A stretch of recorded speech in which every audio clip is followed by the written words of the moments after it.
Hai guys, di video ini kita akan belajar lebih dalam tentang emas dan beberapa miskonsepsi tentang emas. Hari ini kita akan menjawab beberapa pertanyaan tentang emas, pertanyaan yang sering kali dilontarkan oleh orang yang nggak ngerti tentang sistem perekonomian dunia saat ini, dan nggak mengerti tentang sejarah uang.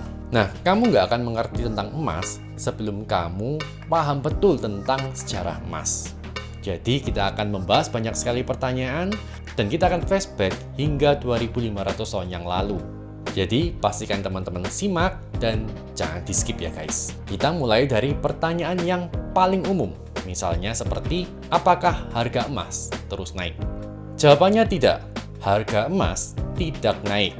Value emas tetap. Yang berubah adalah nilai mata uang kita yang terus merosot. Harga emas tidak pernah berubah, tapi nilai mata uang kita yang terus berubah karena inflasi. Inflasi? Apa sih inflasi itu? Inflasi itu bukan berarti harga barang-barang naik. Bukan berarti gaji kita juga mengalami kenaikan. Inflasi adalah merosotnya nilai mata uang karena terus dicetak. Makanya untuk melindungi kekayaan kita menyimpannya dalam bentuk emas. Kemudian, apakah investasi emas ini menguntungkan? Nah, ini sebenarnya pertanyaan yang kurang tepat ya, karena emas bukan investasi. Karena emas adalah uang yang sebenarnya. Emas adalah perlindungan atas kekayaan kita, perlindungan dari inflasi. Emas bukan kendaraan investasi. Seperti yang saya bilang, emas adalah uang yang sebenarnya. Jadi kalau tujuan kita adalah investasi, kita sudah salah alamat. Kalau mau investasi ya di properti, saham, kripto, reksadana, dan lain-lain. Bukan di emas. Emas sifatnya adalah melindungi. Tadi kita sudah mendengar emas adalah uang yang sebenarnya. Sekarang pertanyaannya, mengapa emas adalah uang yang sebenarnya? Karena emas memenuhi syarat semua karakteristik tentang uang. Karakteristik uang adalah medium of exchange, yaitu sebagai media pertukaran barang ataupun jasa, mempermudah transaksi dan diakui oleh masyarakat. Yang kedua adalah a unit of account, artinya mudah digunakan sebagai satuan hitung. Misal 1 ekor kuda sama dengan berapa shekel emas, atau berapa gram emas, atau 1 jam kerja sama dengan berapa emas. Kemudian yang ketiga adalah portable. Ya, emas mudah dibawa kemana-mana, kecil, ringan, tapi berharga. Karakteristik uang yang keempat adalah durable, artinya tahan lama, dan emas adalah salah satu logam yang paling durable. Logam yang paling tahan lama, tidak bisa berkarat, dan bisa dimurnikan kembali dengan dipanaskan tanpa mengurangi berat aslinya. Ciri uang yang berikutnya adalah divisible, artinya dapat dipecah dalam satuan yang lebih kecil. Misalkan kalau emas 1 kg mungkin terlalu besar, tapi bisa dipecah menjadi 500 gram, 1 gram, bahkan setengah gram. Ciri yang berikutnya adalah uniformity.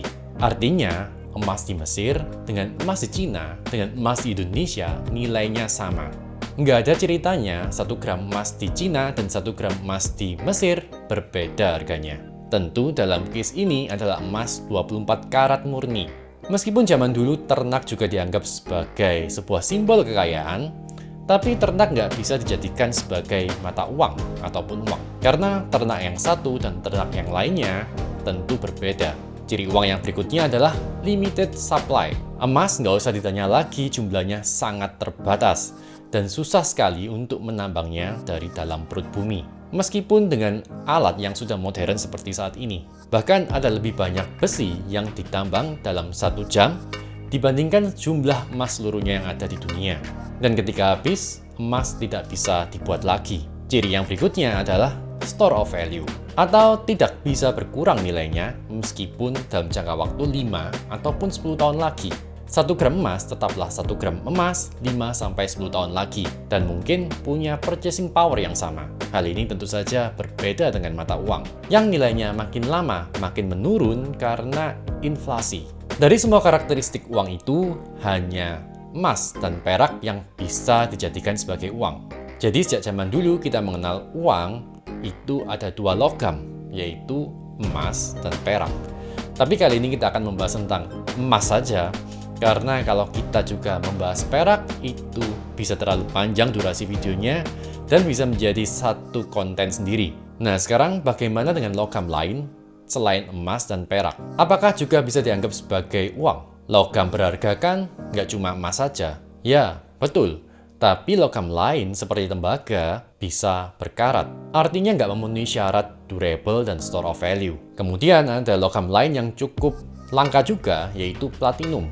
Tapi platinum tidak bisa dijadikan uang. Karena apa? Karena terlalu langka. Sementara emas dan perak itu berada di area Goldilocks, tidak terlalu langka, dibilang langka-langka banget, ya enggak. Juga mungkin di masa kuno dulu masih belum ada teknologi penambangan platinum. Pertanyaan berikutnya, sejak kapan emas dianggap sebagai uang? Emas telah digunakan sejak 2500 tahun lalu. Kerajaan pertama yang menggunakan adalah Raja Croesus dari Lydia.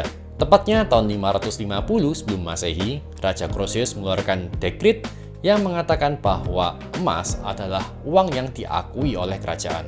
Dan sejak zaman masa Raja Croesus ini, gold standard di dunia pun dimulai. Atau ekonomi yang berbasis dengan emas. Jadi sejarah emas sebagai uang itu telah diuji oleh zaman. Dan secara membuktikan emas tidak pernah kalah. Emas tetap sesuatu yang berharga dari 2500 tahun yang lalu hingga hari ini. Tadi saya mendengar tentang gold standard atau standar emas. Apa sih standar emas itu? Standar emas adalah standar moneter di mana emas sebagai dasarnya. Sebelum tahun 1971, semua ekonomi di dunia, sebagian besar di dunia, menggunakan emas sebagai dasar ekonomi. Meskipun sudah menggunakan uang kertas, tapi uang kertas sebelum tahun 1971, dolar terutama, dijamin oleh emas. Artinya, ada emas beneran yang menopang mata uang itu. Ibarat kata, uang kertas ini sebagai jaminan bahwa emas kita dititipkan di bank. Nah, ini contoh uang dolar sebelum tahun 1971. Semua dolar yang dicetak dijamin dengan emas. Bahkan di sini tertulis in gold coin. Apakah dunia sekarang masih menggunakan standar emas? Sayangnya sudah tidak lagi. Standar emas dianggap menyebabkan kehancuran bisnis perbankan di Inggris dan Amerika. Pada Desember 1930, 62 cabang Bank of United States runtuh dan disusul oleh 352 cabang bank lainnya hanya di bulan itu. Pada September 1931, Inggris Raya juga ikut-ikutan gagal bayar dari sistem standar emas. Masalahnya mulai muncul ketika banyak sekali orang yang ingin menarik dananya dan ditukarkan menjadi koin emas. Karena nggak ada cukup emas di dalam brankas. Dan pada tahun ini pula terjadi sebuah depresi besar yang sampai terkenal hingga hari ini dengan nama Great Depression. Kemudian pada 4 Maret 1933, Presiden Roosevelt dilantik. Dan dalam hitungan hari membuat keputusan untuk menutup semua bank, membekukan nilai mata uang asing, dan mencegah bank membayar dengan koin emas ketika buka kembali. Dan sebulan setelahnya, ia menandatangani instruksi presiden yang memerintahkan seluruh warga Amerika untuk menyerahkan emasnya kepada Federal Reserve, Bank Sentral Amerika, untuk ditukar menjadi dolar, menjadi uang kertas. Dan bagi mereka yang tidak mau menyetorkan emasnya, ada ancaman pidananya. Dan terjadilah perampokan terbesar yang pernah terjadi di dunia, di mana negara merampok emas dari rakyatnya. Kemudian, apakah standar emas berakhir di tahun 1933? Tidak, karena pada saat itu dolar masih ditopang oleh emas, masih dijamin oleh emas. Dan saat ini Amerika memegang 2/3 cadangan emas di seluruh muka bumi. Kemudian, pada bulan Juli 1944, 44 perwakilan negara bertemu di sebuah tempat yang bernama Bretton Woods. Mereka bertemu di sana dengan tujuan untuk menghidupkan kembali perdagangan internasional dan keuangan internasional yang jatuh terpuruk karena perang, untuk menciptakan sistem pertukaran mata uang asing yang efisien, mencegah devaluasi mata uang asing yang terjadi secara tiba-tiba, dan dapat menumbuhkan perdagangan internasional. Jadi intinya, perjanjian ini mematok mata uang asing, mata uang negara-negara lain berdasarkan US dollar, yang mana pada saat itu US dollar dipatok dengan harga emas. Pada saat perjanjian Bretton Woods ini dijalankan, Amerika menjamin nilai mata uang US dollar berada pada angka 35 US dollar per troy ounce emas. Berarti waktu itu mempunyai dolar sama dengan mempunyai emas. Menyimpan dolar sama dengan menyimpan emas. Dan diputuskan melalui perjanjian ini pula US dollar menjadi mata uang dunia. Seperti yang kita tahu hingga hari ini. Ini artinya semua bank sentral negara-negara lain harus menyimpan cadangan dalam bentuk US dollar ketimbang emas. Supaya apa? Supaya dapat melakukan transaksi perdagangan internasional dengan lancar. Tapi sayangnya semua berakhir, semua runtuh pada tahun 1971. Waduh, apalagi nih? Ada apa di tahun 1971? Oke, kita sudah berganti rezim dan saat ini Presiden Richard Nixon yang terpilih. Dan Presiden Richard Nixon inilah yang melepas dolar dari standar emas. I have directed Secretary Connally to suspend temporarily the convertibility of the dollar into gold or other reserve assets, except in amounts and conditions determined to be in the interest of monetary stability and in the best interest of the United States. Juga secara otomatis membatalkan perjanjian Bretton Woods. Tapi sayangnya, sudah ada banyak sekali negara lain yang menyimpan cadangan devisanya dalam bentuk dolar.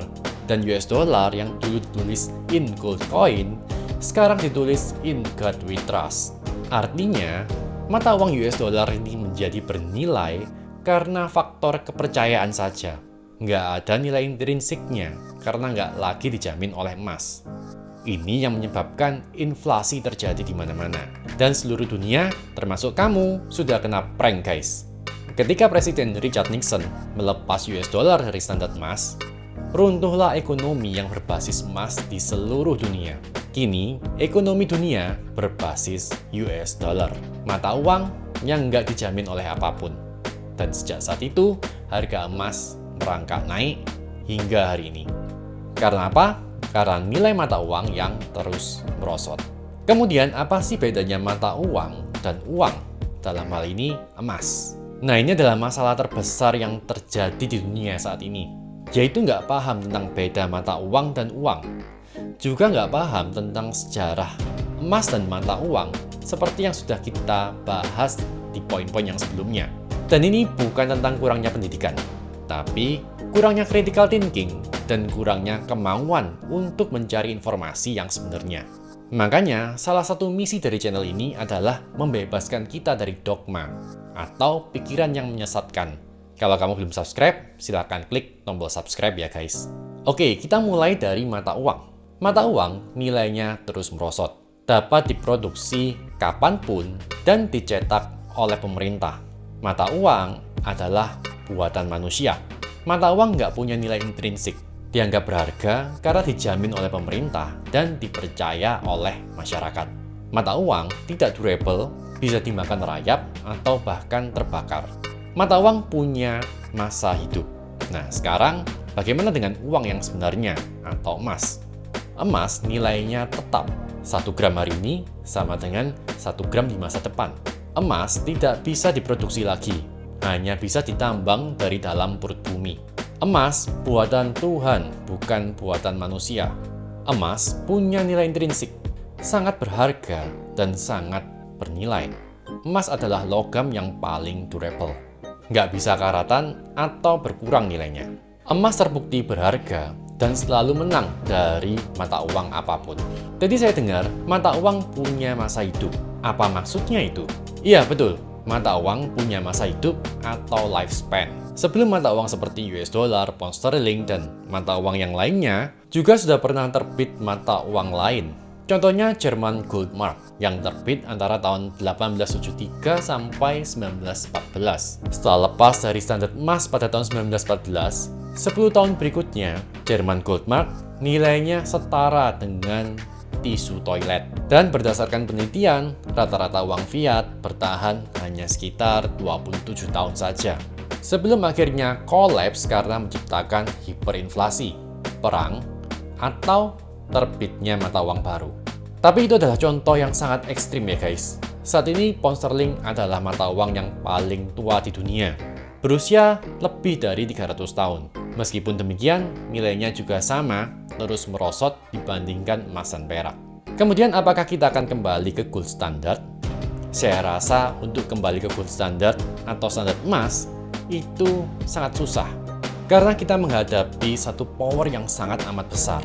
Kembali ke standar emas itu mustahil menurut saya. Yang pertama, sistem ekonomi bisa hancur dan dapat memicu krisis keuangan yang jauh lebih besar. Yang kedua, pihak-pihak yang selama ini sudah diuntungkan dengan standar US dollar bisa marah besar atau bisa ngamuk, dan kita bisa diperangi seperti negara-negara di Timur Tengah. Setiap peperangan adalah peperangan yang merebutkan sesuatu, dan seringnya adalah emas.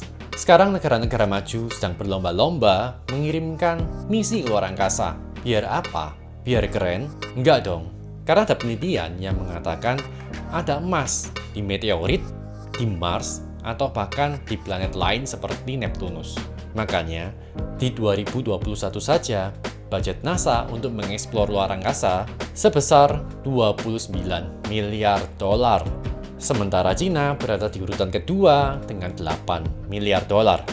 Kemudian bagaimana selanjutnya kita menyikapi emas ini? Selanjutnya, teman-teman dapat menukar uang kertas teman-teman dengan emas. Emas nggak memiliki resiko apapun. Bebas inflasi, punya masa depan, dan masa lalu yang jelas. Emas membuktikan selama 2500 tahun sebagai aset yang tidak pernah gagal. Jadi teman-teman, kalau punya uang dingin yang tidak dipergunakan dalam jangka waktu mungkin 3-5 tahun ke depan, teman-teman bisa menukarnya dengan emas. Mengapa? Karena emas adalah uang yang sebenarnya. God's money, uang dari Tuhan. Kamu dapat sesuatu, kalau kamu dapat sesuatu, bagikan ke teman-teman yang lain ya. Saya Angga Dinata, sampai jumpa di video yang lain.